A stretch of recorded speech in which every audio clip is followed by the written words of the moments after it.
بسم اللہ الرحمن الرحیم۔ السلام علیکم ورحمۃ اللہ وبرکاتہ۔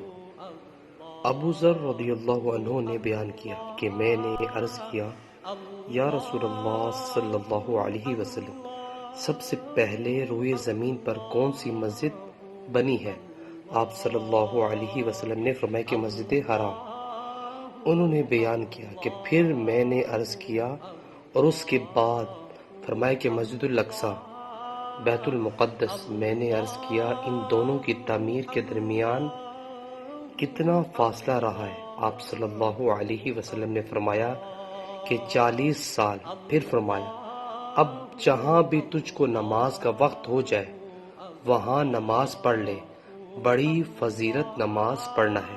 حوالہ موجود ہے۔ سو ویورز، اللہ تعالیٰ سے دعا ہے اللہ تعالیٰ ہمیں بھی اس احادیث پر عمل کرنے کی توفیق عطا فرمائے اور ہمیں اپنی زندگی کو اسلام کے مطابق بسر کرنے کی بھی توفیق عطا فرمائے۔ ویڈیو کو شیئر کریں۔ جزاک اللہ۔ السلام علیکم ورحمۃ اللہ وبرکاتہ۔